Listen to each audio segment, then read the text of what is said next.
Buenos días, gente. Bueno, hoy vamos a dedicar un poco esta introducción a lo que era la música. Después vamos a ver si podemos llegar a pasar, de acuerdo a las décadas más o menos, no hoy, en el futuro, más o menos a ver qué eran los hits del momento, la revolución del folclore, en fin. Bueno, la cuestión es que acá tenemos los discos de 78.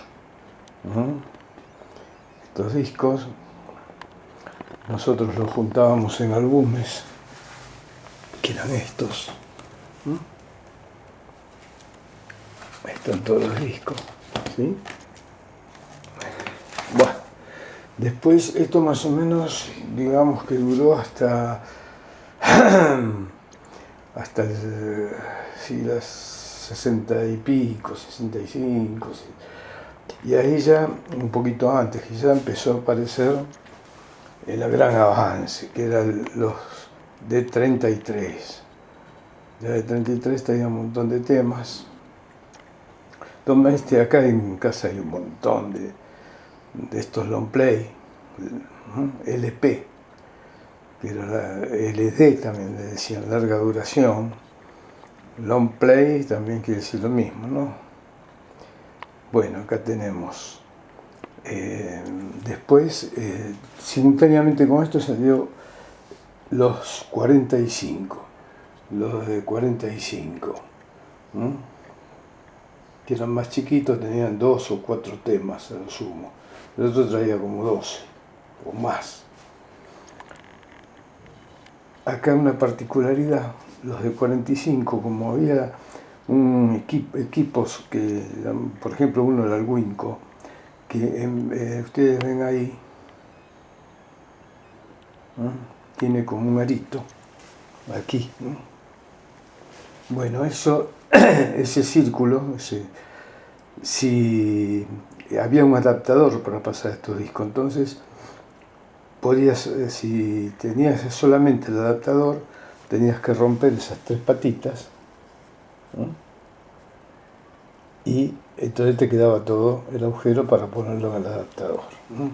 Si no, directamente, si no tenías adaptador y ya el equipo lo permitía, lo ponías en un agujerito común. Bueno, ese que vimos era un 45, acá tenemos un 33, por la velocidad, ¿no? El 33, aunque eran chiquitos, permitía más temas porque ocupaba menos disco, ¿no? Menos espacio. Después tenemos acá otro 45, y después todo esto vino una revolución también un poco más adelante, que fueron los cassettes. Los cassettes ya sí revolucionaron todo, principalmente porque había equipos que podías, y todavía los hay, que podías pasar la música en el auto. Así que bueno, el cassette lo conocen todos, creo. Vamos a abrir. Hay un montón también acá en casa.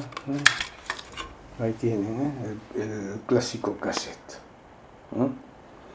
Después del cassette, que ya también sacaron, el cassette lo sacó Philips, en Alemania, que fueron los primeros. Había otro equipo, otro parecido, que era un poquito más grande, a cinta. Previo a esto en realidad había grabadores de cinta, que eran unos discos no de estos de vinilo, sino que eran unos discos que tenían cinta y se hacían grabaciones en cinta, ¿no? Se tomaban declaraciones y también se hacía para música, había equipos que pasaban cinta. Como nada dura y evoluciona todo, esto fue poco tiempo después reemplazado por el Compact Disc, el CD, ¿no?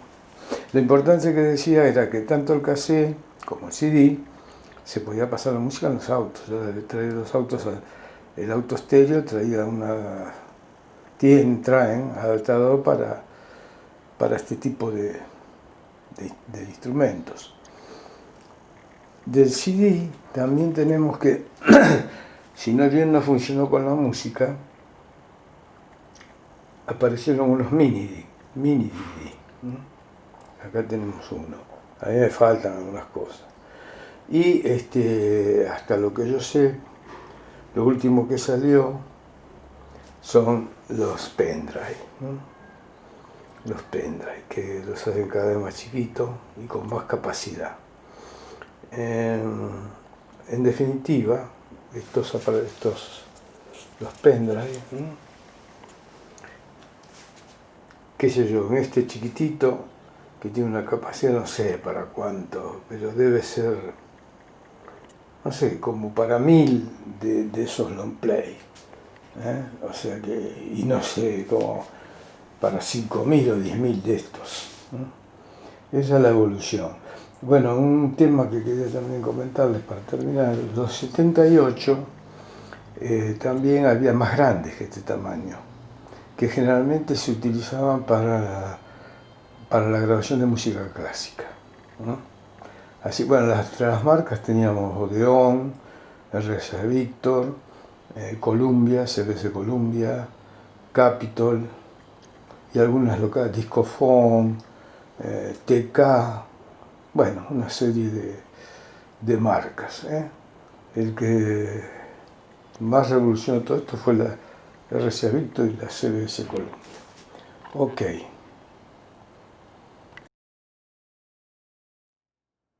También quería mostrarles, a mediados del 70 creo, empezaron a aparecer estas cintas, ¿no? Que traían películas, ¿no? Vos la podías comprar, ¿no? Era el sistema, ¿cómo se llama? VHS, sistema VHS, que había video reproductoras. Ahora les voy a filmar una para que vean cómo son, todavía quedan, a nosotros nos quedan todavía, ¿no? Bueno, hacían colecciones, hay un montón también de esto. Acá tenemos la videocasetera, acá donde se ponían los VHS y se reproducía, que se pone, esta felizmente todavía anda, hay que conectarla al televisor. Ok.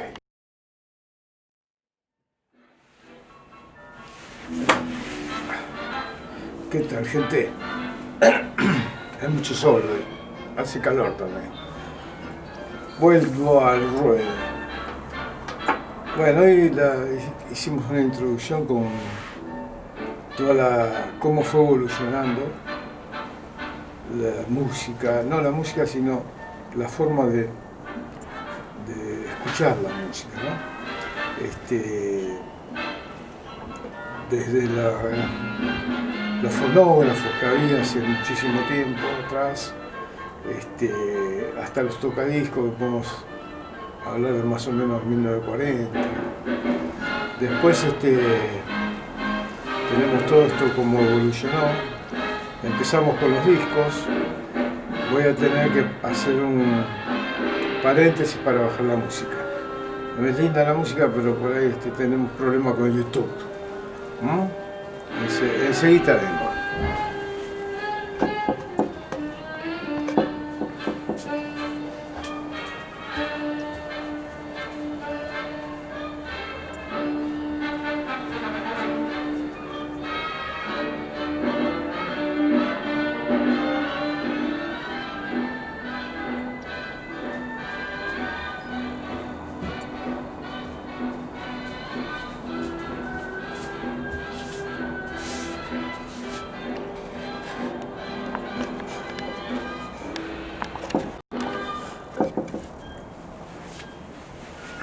Bueno, acá estamos otra vez. Bueno, entonces como les decía, y de que yo soy chico, digamos, cuando yo era chico estaban los discos 78, que eran de pasta, donde ya comentábamos que había que poner púas, que son unas púas de acero, de hierro, y que después de un tiempo cada 10, ponerle 9, 10 discos había que cambiarla porque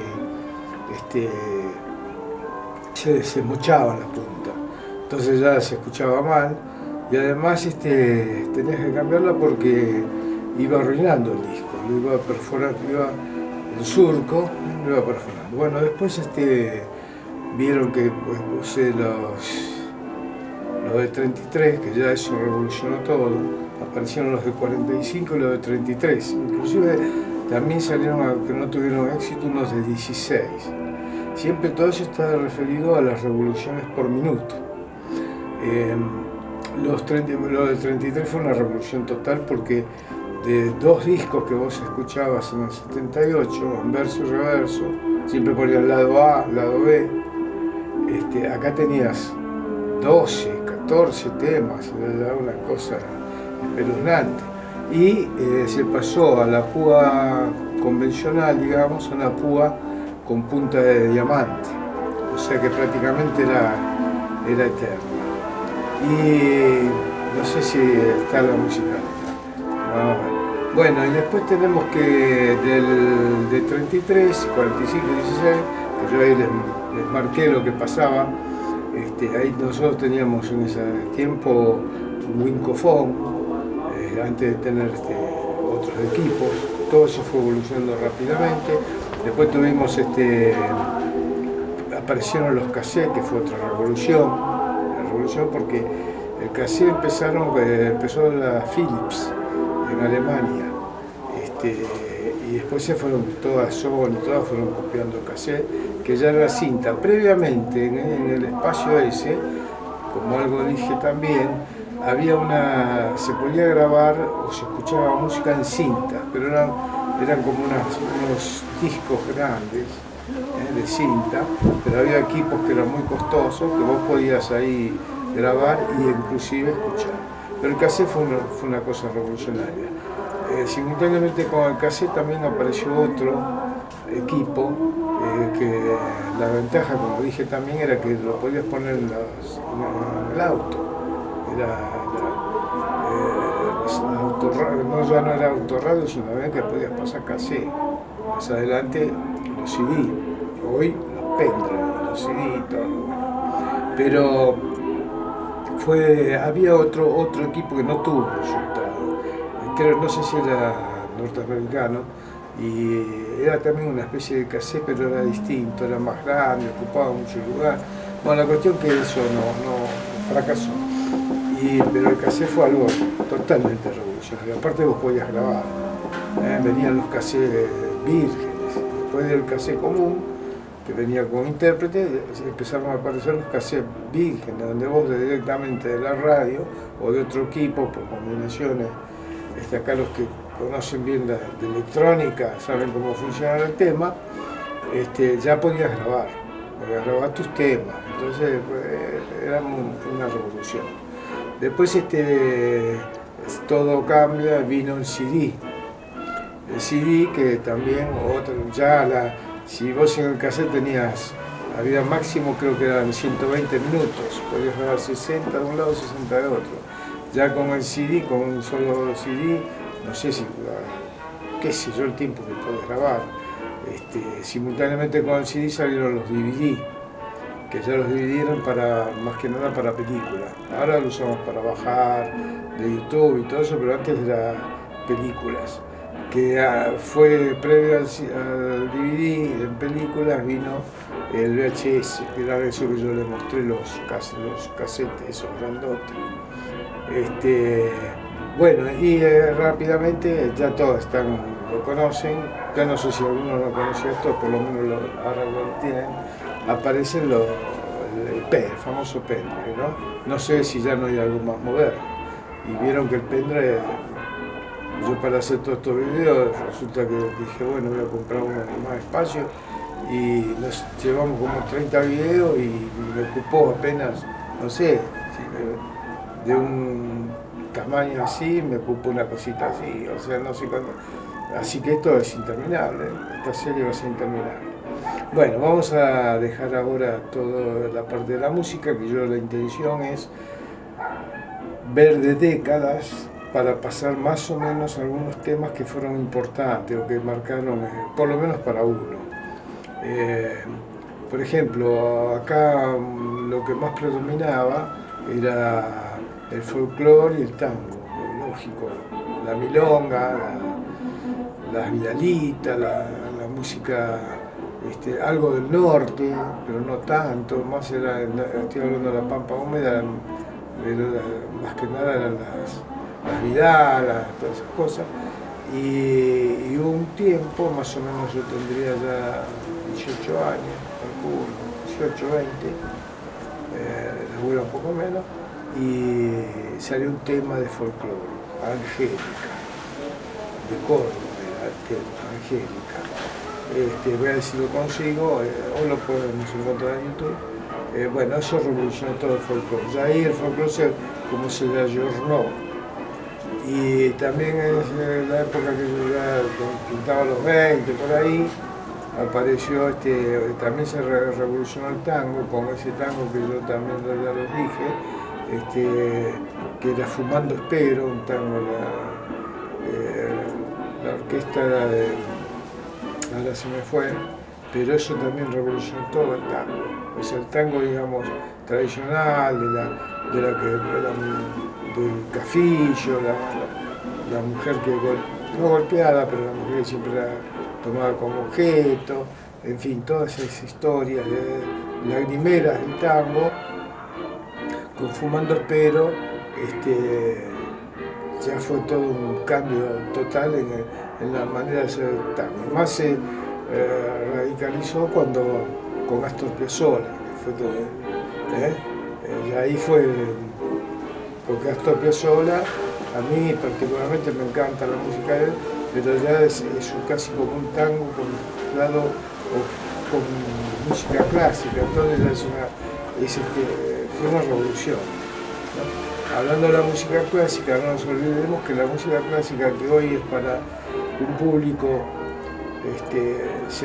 no selecto, sino un público especial, digamos, porque la música clásica, pero la música clásica es la música popular, la música clásica es la música del pueblo, todo Mozart, todo, no tocaban tocaban así para las cortes porque les pagaban, pero en realidad ellos interpretaban la música para el pueblo, ¿no? Bueno, vamos a dejar esto ahora así medio en la nube y vamos a encarar en unos momentos, voy a hacer un pequeño corte, el tema de las cosas que estuvo comentando la abuela, la parte política de esos años. Para cerrar esta parte, en el 71, como ya dijo la abuela, ahí fallece Gustavo, mi hermano. Entonces, una pequeña acotación.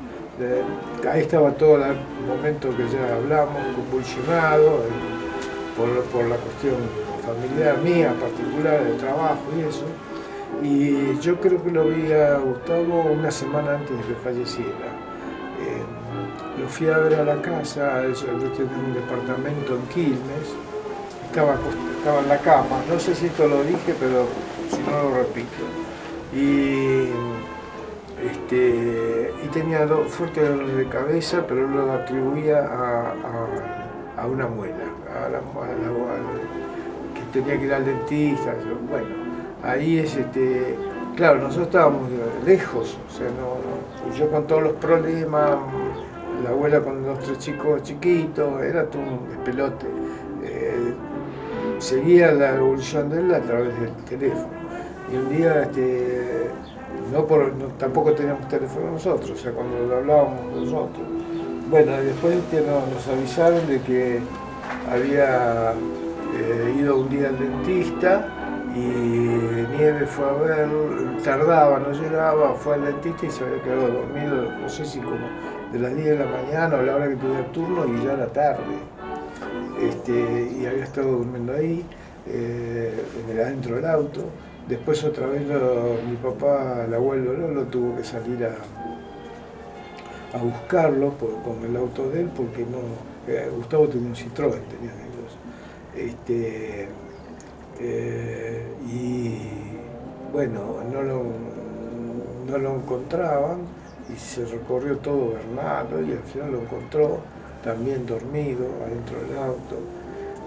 Bueno, fueron momentos difíciles, nadie pensaba este desenlace, pensábamos que era un problema nervioso, de estrés,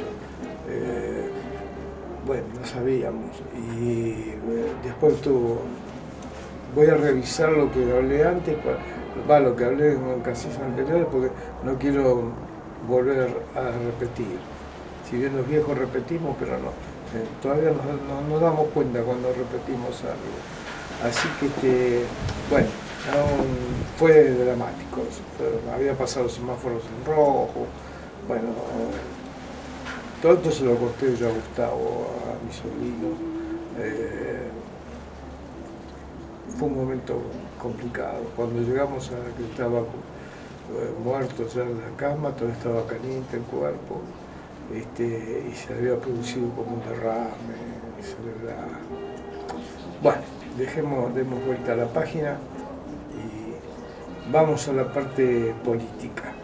A ver cómo andamos de tiempo. Esperen, porque acá hay que encontrar. Estoy solo otra vez. A ver, sí, todavía nos quedan unos 10 minutos. Bueno, con respecto a la situación política. Bueno, en los años 60, tal vez a fines de 50, 60, que ya sabemos que después de Frondizi, que ya estaba ese gobierno de Guido, que fue un gobierno así, y entendía, en Tucumán empezó a haber unos movimientos revolucionarios, que venían bancados teóricamente, venían bancados de Cuba, allá estaba el apogeo de la Revolución Cubana, de Fidel, el Che Guevara, que también otro personaje, que lo idealizaron mucho, pero era complicado. Y ese movimiento, si mal no recuerdo, eran los tacuaras. En Uruguay ya estaban en acción los tupamaros, tratando de también, con las ideas socialistas, de conseguir derrocar al gobierno e instalar un gobierno socialista, ¿no? Tipo como Revolución Cubana. Bueno, ahí formó parte de eso y tengo entendido que hasta fusiló a alguno. El presidente que hasta hace poco fue presidente de Uruguay, Mujica. Ellos eran un movimiento que era contra el movimiento de liberación nacional, ya eran de izquierda, y llegaron a matar, se considera como hasta 60 uruguayos. Bueno, era por las armas, las revoluciones querían hacerlas por las armas. Y acá empezó a salir Montoneros y el ERP, el Ejército Revolucionario del Pueblo.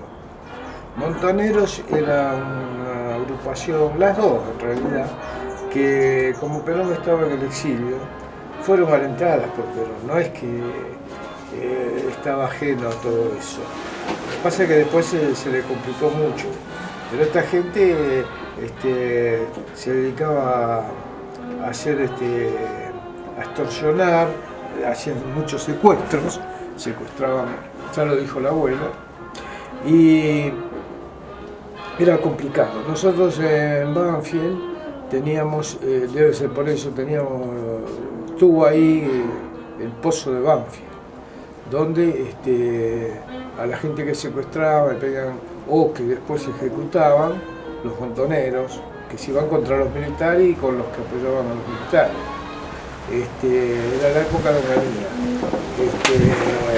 Entonces puede ser que por eso en Banfield, ahora haciendo un poco de historia, dando caos, por ejemplo a la Rostito, que era una de las principales líderes del ERP, creo que era, que ahí estaba Valmedina, Roque Narvaja, esto que ahora están los hijos dando vueltas por acá, en la actualidad, con puestos políticos, eran todos hijos de esta gente, de estos revolucionarios que liquidaban a cualquiera. Bueno, a Rostito la mataron en Lomas, Lomas, por ahí. Yo después de bueno, claro, como ahí estaba el pozo de Banfield, venía la mano toda por ahí.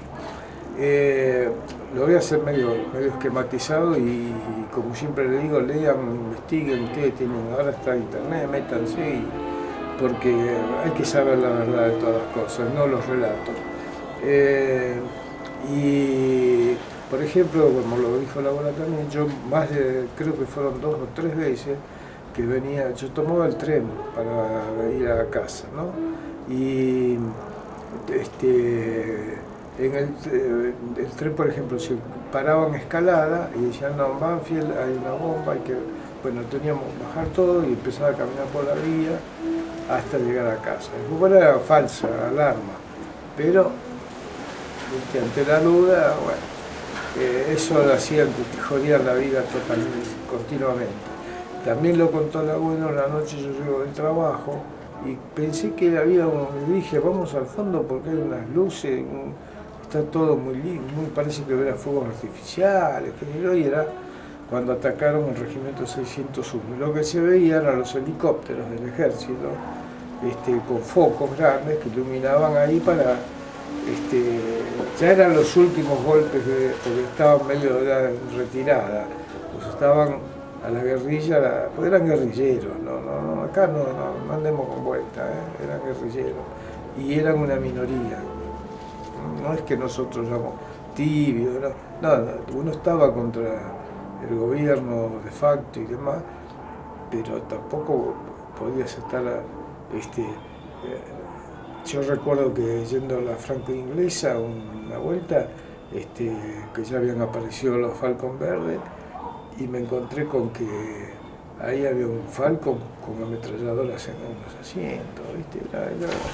Era jodida la mano, que bajaban del colectivo, bueno, etcétera, etcétera. Bueno, la cuestión es que previamente hablaba, en el año 69, esto se me da de vuelta, matan a Bandor, asesinan a Bandor. Bueno, hay mucho que se escribió. Yo lo que he leído, y que puede ser así, ¿qué pasó? Que Bandor que era de la Unión Obrera Metalúrgica, era el sindicato, el capo, y él era peronista, pero ¿qué pasa? Como ya veían que Perón estaba en decadencia, ya estaba más viejo y todo, pues pensaban de que no iba a volver nunca, o si volvía iba a volver, pero no para presidente, nada. Entonces Bandor, según lo que he leído y las investigaciones que se hicieron, él quería ocupar el lugar del general. Bueno, eso no se le van a permitir, por eso lo bajaron. Inclusive ahí, porque dice que lo mataron en la Secretaría del Gremio, en el gremio. La versión que yo tenía en esa época, nosotros vivíamos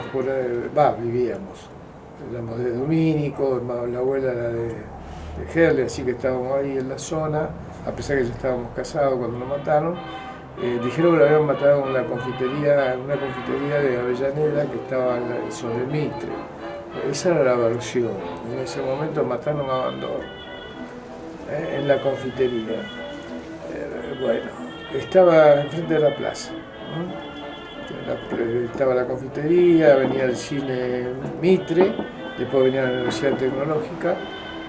Bueno, en esa confitería, que no me acuerdo cómo se llamaba, la plaza creo que era, bueno, dice que lo bajaron ahí.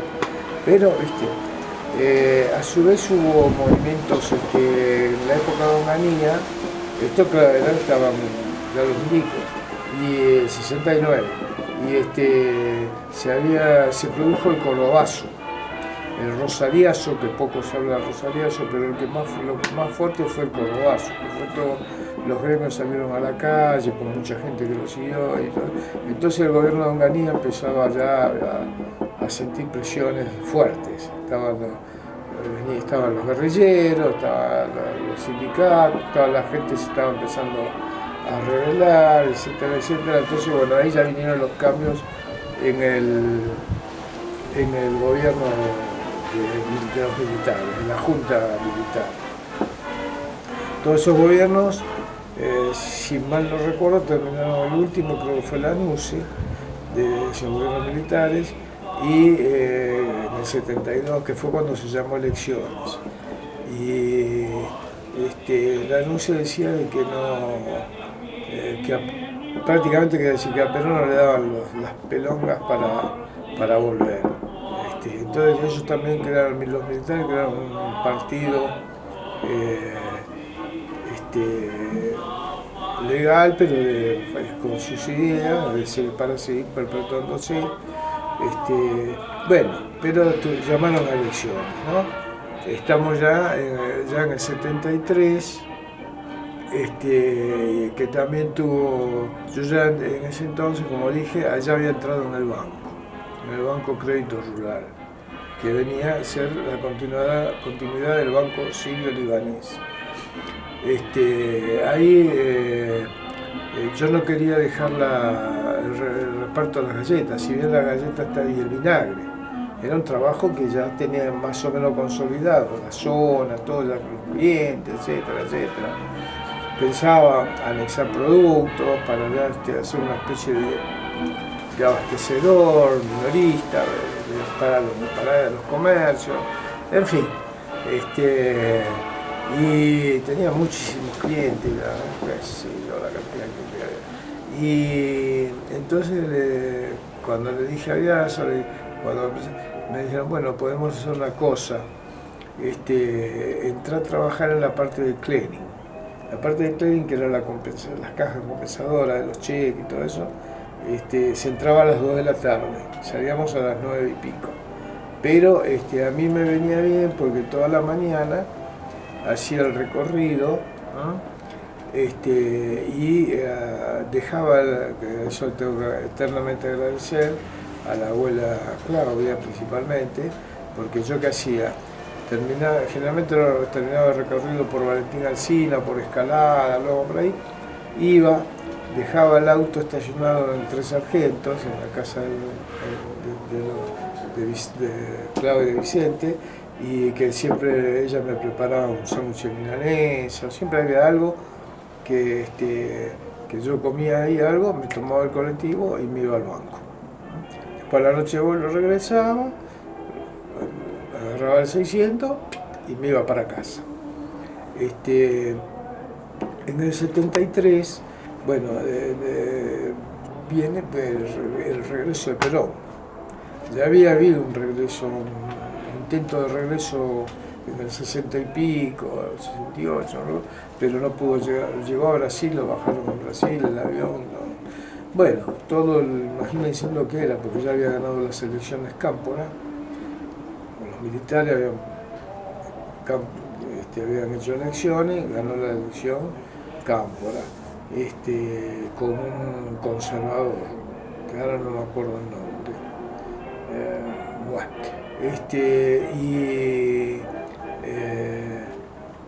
Ya en ese momento, como regresaba Perón, Cámpora iba a renunciar a la presidencia, iba a llamar a nuevas elecciones, donde se iba a presentar la fórmula Perón-Perón. Porque Perón hizo fórmula con Isabelita, pero Isabelita no era Isabel, no se llamaba Isabel.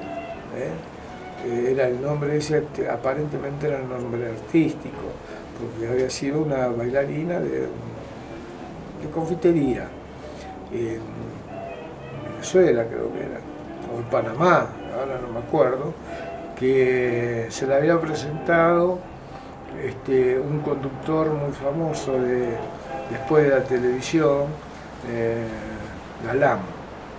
De Yo me quiero casar y usted, tenía programas famosos como Yo me quiero casar y usted. Bueno, él había una historia de un piano, ahí no sé cómo fue, y él se la presentó. Y aparentemente el nombre artístico era Isabel, porque ella en realidad se llama María Estela Martínez, de Perón, pero quedó en la historia como Isabelita. siempre hay un relato acá.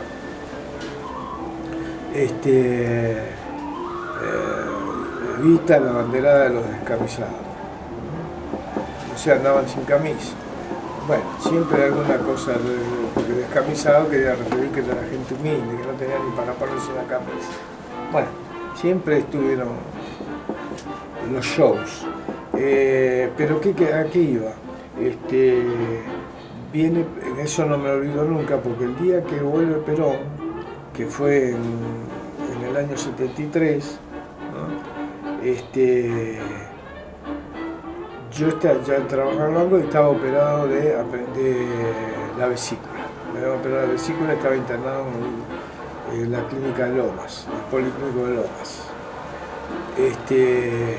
Bueno, ese día fue terrible, fue la matanza de Ezeiza, Perón llegaba a Ezeiza, bueno, fue una cosa desastrosa.